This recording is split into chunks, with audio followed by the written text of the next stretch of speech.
Video കണ്ടിരുന്നു.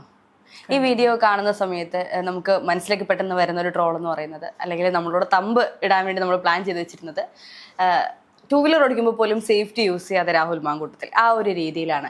യഥാർത്ഥത്തിൽ രാഹുലിനെ പിടിക്കാനായിട്ട് ഹെൽമെറ്റ് വെക്കാത്ത രാഹുലിന് പ്രൊട്ടക്ഷൻ കൊടുത്തുകൊണ്ടാണോ ആ പോലീസുകാർ പുറകെ പോകുന്നത് നമുക്ക് കാണാൻ സാധിക്കുന്നത്?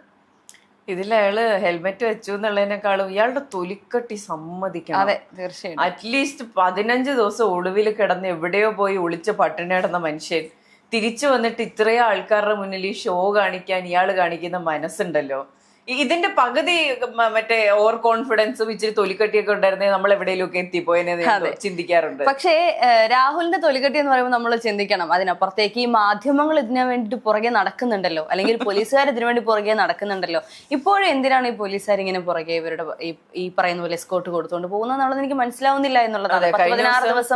16 ദിവസത്തോളമായിട്ട് രാഹുലിനെ അന്വേഷിച്ച് നടന്നിട്ട് എവിടെയാണെന്നുള്ള ഒരു അറിവും ഇല്ലാത്ത കേരള പോലീസ് ഇന്നിപ്പോൾ രാഹുൽ പബ്ലിക്കായിട്ട് നടക്കുകയാണ്. ഹെൽമെറ്റ് വെക്കാതെ ചിലപ്പോൾ മനഃപൂർവ്വമായിരിക്കും, ഞാൻ ഇങ്ങനെ പോകുന്നുണ്ട് നീയൊക്കെ കണ്ടോ എന്ന് പറയാൻ വേണ്ടി തന്നെയായിരിക്കണം. എന്നിട്ട് പോലും അതിന്റെ പുറകെ പോകുന്നുണ്ടെങ്കിൽ അവരെയാണ് ശരിക്കും നമുക്ക് മനസ്സിലാക്കാൻ സാധിക്കാത്തത് എന്തിനു വേണ്ടി എന്നുള്ളത്.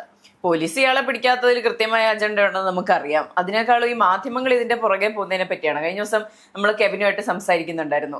ഇവരിത് എന്തിനാ ഇയാളുടെ പുറകെ പോകുന്നതെന്ന് ചോദിക്കുമ്പോഴും നമ്മൾ പറയുന്നുണ്ട്, നമ്മൾ ചിലപ്പോൾ മെയിൻ സ്ട്രീം മീഡിയയിലായിരുന്നെങ്കിൽ നമ്മൾ ചിലപ്പോൾ പോകേണ്ടി വന്നേനെ. കാരണം വ്യൂവർഷിപ്പ് അതാണ്. ഇപ്പോൾ നമ്മളും ഇതിനെപ്പറ്റി ചർച്ച ചെയ്യേണ്ട ഗതികേട് നമുക്ക് വന്നല്ലോ. അപ്പോ എത്രത്തോളം വ്യൂവർഷിപ്പ് ഇതിനുണ്ട് എന്നുള്ളത് പ്രാധാന്യം അറിയിക്കും. നമ്മുടെ ജോലി ഇതായിപ്പോയി, നമ്മുടെ ഗതികേട് ഇതായിപ്പോയി എന്നുള്ളത് കൊണ്ടാണ് ഇതിനെപ്പറ്റി സംസാരിക്കേണ്ടി വരുന്നതും ഈ വിഷ്വൽസിന് പുറകെ പോകേണ്ടി വരുന്നത്. അതെ, തീർച്ചയായിട്ടും. ഇപ്പം രാഹുലിന്റെ കഴിഞ്ഞ ദിവസങ്ങളിലൊക്കെ ആണെങ്കിലും ട്രോളുകൾ നിറഞ്ഞത് വോട്ട് ചെയ്യാൻ രാഹുൽ വന്നതുമായി ബന്ധപ്പെട്ട്, അല്ലെങ്കിൽ അതിനുശേഷം മാധ്യമങ്ങൾക്ക് മുൻപിലിരുന്ന് ചായ കുടിച്ചുകൊണ്ടുള്ള ആ ഒരു വിഷ്വലൊക്കെ ഇപ്പോഴും നമ്മളെല്ലാവരും തന്നെയും ട്രോളുകളായിട്ടും അല്ലെങ്കിൽ നമ്മൾ സോഷ്യൽ മീഡിയയിൽ കണ്ടുകൊണ്ടിരിക്കുകയാണ്. ഇതൊക്കെ കാണുമ്പോഴും ഇപ്പോൾ നേരത്തെ മേഘ ചോദിച്ച അതേ ചോദ്യം തന്നെ, എന്തൊരു തൊലിക്കട്ടിയാണ് ഈ മനുഷ്യന് എന്ന് പറയുന്നത് പോലെ. പക്ഷേ ഈ തൊലിക്കട്ടിയെ ഉപമിച്ചുകൊണ്ട് ഒരു അജയ് തറയിലിട്ട ഫേസ്ബുക്ക് പോസ്റ്റിന് അജയ് തറയിൽ വന്ന ട്രോൾ അതിനേക്കാൾ അപ്പുറമാണ്. അതെ, രാഹുലിനെ തൊടുന്നവർക്ക് എല്ലാവർക്കും പൊള്ളുന്നതായിട്ട് നമുക്ക് കാണുന്നത്. അനുകൂലിച്ചാലും പ്രതികൂലിച്ചാലും രാഹുലിന് വേണ്ടി സപ്പോർട്ട് ചെയ്യുന്ന എല്ലാവരും ഇപ്പൊ പെട്ട് നിൽക്കുകയാണ്, രാഹുൽ ഒഴികെ. ആ ഒരു മാൻഡ്രേക്ക് ആണ് ഇപ്പൊ അദ്ദേഹം അത്രത്തോളം മാറിക്കൊണ്ടിരിക്കാന്നൊക്കെ പറയേണ്ടി വരും. രാഹുൽ ഈശ്വറിന്റെ ജാമ്യ ഹർജി ഇന്ന് പരിഗണിക്കുന്നുണ്ട്. അതെ, അത് ഉൾപ്പെടുത്തിയാണ് ഞാൻ വരും മണിക്കൂറുകളിൽ രാഹുൽ ഈശ്വർ പുറത്തേക്കോ അകത്തേക്കോ എന്നുള്ളതിനെ പറ്റി ഒരു തീരുമാനത്തിലെത്താം. എന്തായാലും പുള്ളി നിരാഹാര സമരം അവസാനിപ്പിച്ചത് പുള്ളിക്കുന്നുണ്ട് നല്ലതായി. അതെ, അല്ലായിരുന്നുവെങ്കിൽ പട്ടിണി കിടന്ന് അവിടെ ഇല്ലാതായി പോയനെ. ഇപ്പോ രാഹുൽ ഈശ്വർ വരുവോ ഇല്ലയോ എന്നുള്ളത്. പക്ഷെ രാഹുൽ മാങ്കൂട്ടം മാത്രം പുറത്തുണ്ട്. രാഹുൽ മാങ്കൂട്ടത്തെ സപ്പോർട്ട് ചെയ്തവര് നേരത്തെ പറഞ്ഞതുപോലെ ഏതൊക്കെ രീതിയിൽ രാഹുലിന്റെ പേരെടുത്ത് ഉപയോഗിച്ച് അവരെല്ലാം പെട്ടുപോയി എന്നുള്ളതാണ്. രാഹുൽ ഈശ്വറിന്റെയൊക്കെ ദിലീപിന്റെ ഒരു വിധി വരുമ്പോൾ കോടതിക്ക് പുറത്ത് ഞാനുണ്ടാവും, മാധ്യമങ്ങൾക്ക് മുൻപിൽ സംസാരിക്കാൻ ഞാനുണ്ടാകും എന്ന് പറഞ്ഞിട്ട് ഇത് കാണുമ്പോൾ, അതായത് രാഹുൽ ഈശ്വറിന്റെ ഈ ഒരു അവസ്ഥ കാണുമ്പോൾ എനിക്ക് ഓർമ്മ വരുന്ന വൺ മാൻ ഷോ സിനിമയിലെ ജയറാം ഇത്തരത്തില് കോടീശ്വരൻ പോലെ എന്തോ ഒരു പരിപാടിയിൽ വിജയിക്കുന്ന സമയത്ത് സംയുക്ത വർമ്മ ജയിലിൽ നിന്നുകൊണ്ട് തന്നെ ആഹ്ലാദം പ്രകടിപ്പിക്കുന്ന ഒരു രീതി, അതാണ് ഇപ്പോൾ രാഹുൽ ഈശ്വർ ദിലീപിന്റെ ആ ഒരു വിധി സമയത്ത് അങ്ങനെ ആയിരിക്കണം. അപ്പോൾ രാഹുൽ മാങ്കൂട്ടത്തിലെ വിഷയം നമ്മൾ സംസാരിച്ചു വന്നു. ഈ പറയുന്നത് പോലെ ടൂ വീലറിൽ പോകുന്നത് കണ്ടു. ഇനിയും അദ്ദേഹം ഈ പറയുന്ന എല്ലാ മേഖലകളിലും നിറഞ്ഞു നിൽക്കും, സ്വാഭാവികമായിട്ടും നിറഞ്ഞു നിൽക്കും. കാരണം ഉയർത്തെഴുന്നേൽപ്പ്, രണ്ടാമത്തെ ഉയർത്തെഴുന്നേൽപ്പാണ് ഇപ്പൊ നമ്മൾ കണ്ടുകൊണ്ടിരിക്കുന്നത്. ഈ പുള്ളിയുടെ തൊലിക്കട്ടി എന്ന് പറയുന്നതിനേക്കാളും പുള്ളിയുടെ അഹങ്കാരം എന്ന് പറയണം.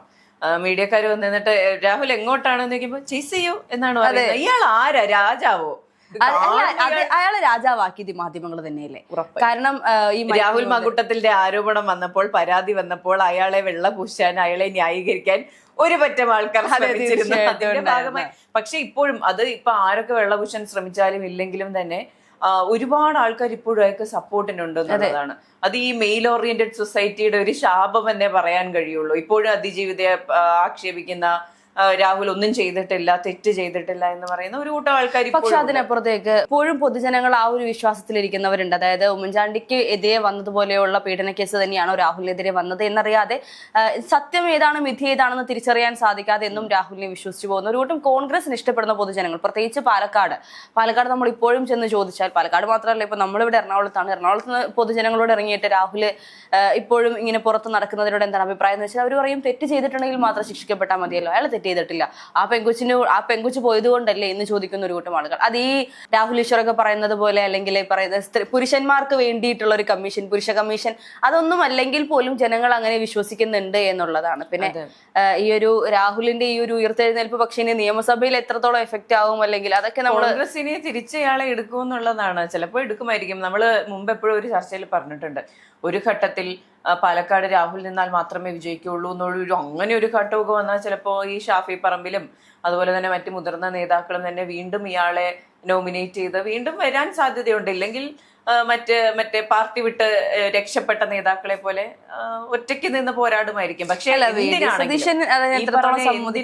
ആണെങ്കിലും ഇയാൾക്ക് അതിനുള്ള തൊലിക്കട്ടിയുണ്ട്.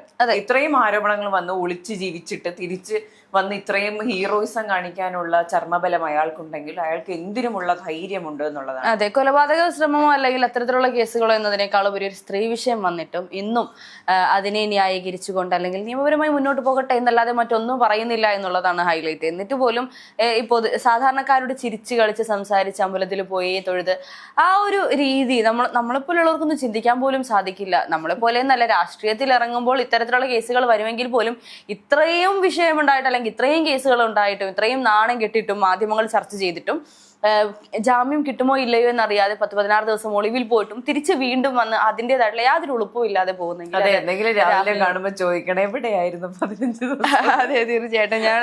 എനിക്ക് തോന്നുന്നു ഞാൻ പറയുന്നത് പോലെ അഡ്വക്കേറ്റ് ഐസക് ചെറിയാനോട് സംസാരിച്ചപ്പോൾ അദ്ദേഹം പറയുന്നുണ്ടായിരുന്നു, രാഹുൽ എവിടെയുണ്ടെന്നുള്ളത് എനിക്കും അറിയാം, നിങ്ങൾക്കും അറിയാം, നമ്മൾ പലർക്കും അറിയാം. അപ്പം എനിക്കറിയില്ലായിരുന്നു. പക്ഷെ അദ്ദേഹം എന്നിട്ട് ആ ഒരു വീഡിയോയിൽ തന്നെ പറയുന്നുണ്ട്, ഇങ്ങനെ അയാളിപ്പോൾ ബാംഗ്ലൂരുണ്ട് എന്ന് അദ്ദേഹം പറയുന്നുണ്ട്. പക്ഷെ എത്രത്തോളം യാഥാർത്ഥ്യമാണ് എന്നുള്ളത് അറിയില്ല. ഒരു പക്ഷെ ഉണ്ടാകാതിരിക്കാം. പക്ഷെ രാഹുൽ ഇവിടെ പൊങ്ങിയപ്പോൾ കേരള പോലീസ് ബാംഗ്ലൂരിലും കർണാടകയിലൊക്കെ അന്വേഷണം നടക്കുന്നുണ്ട് എന്നുള്ള ട്രോളുകൾ നമ്മൾ കണ്ടിരുന്നു എന്നുള്ളതാണ്.